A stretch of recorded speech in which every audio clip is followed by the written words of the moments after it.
What's good? What's cracking? What's popping off? What's happening? It's your boy. We're gonna keep it a thou wow in this powwow. Let's get it popping. Stop staring at the stock market like it's the only game in town. At least that's what the mainstream media would actually have you believe. While everybody's hypnotized by their Robinhood apps and their stocks going up or down by 1% or more, the real shit is happening in bonds, treasuries, and also private credit. 2 weeks ago, we thought we had a ceasefire with Iran. What a fucking crock of shit that turned out to be. Now it's back to blowing up ships and getting lit the fuck up in the Strait of Hormuz.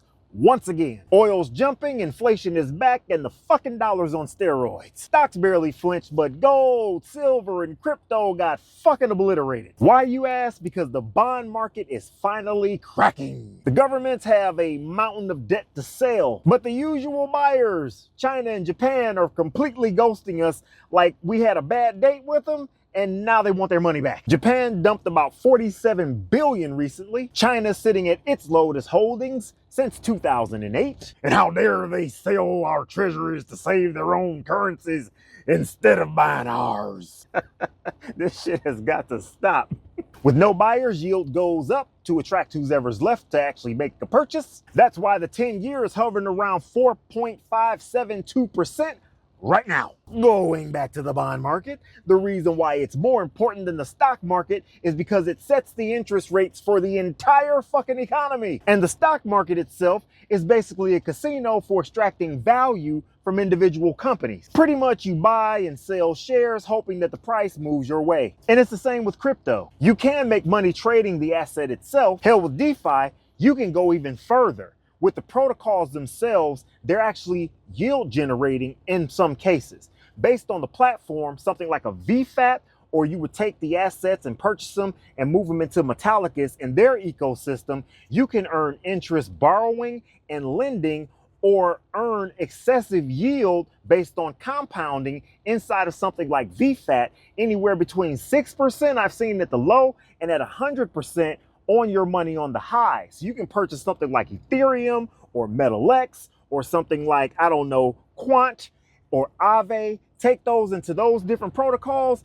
and really cake up extremely quick. Now, Metallicus is built for the credit unions, which means once they start onboarding the credit union, these things are going to be available to those people and they're essentially become a bank. But bonds, they decide what everything costs to borrow. That's your mortgage, your car loan, your credit cards, student loans, and even what private credit charges businesses to lend. And all of this flows from the treasury yields. And when those spike, our cost of living as Americans goes up indefinitely. Now, private credit, that shadow banking monster that ballooned past $2 trillion, it's starting to fall out the fucking bottom. These motherfuckers went wild with lending cheap money.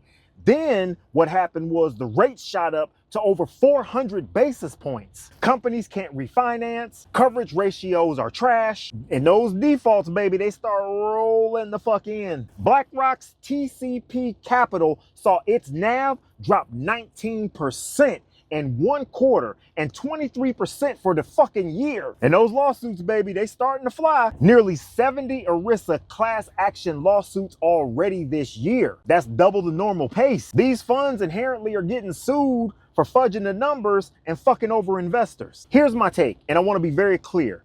I'm starting to believe that the new bond and treasury market will inherently be the cryptocurrency protocols that are already in play, due to the fact that you can actually earn a yield for holding certain protocols, like a stable coin if you put it to work in a borrowing and lending protocol, or your Ethereum if you put it to work in a governance protocol or security protocol, or something like Aave, which is the largest borrowing entity for cryptocurrency in the world right now.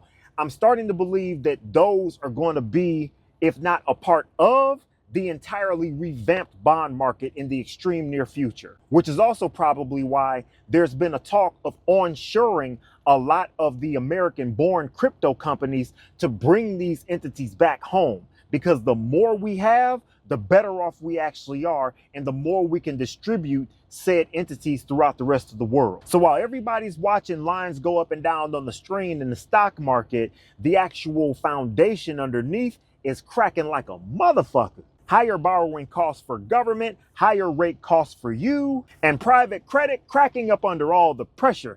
This is the shit that actually matters. Global fiat debasement, the bond market's losing buyers. So in closing, pay attention to the boring shit, gang, because that's where the real pain is coming from. Anyway, let me know what you guys think. I'm out. Deuces.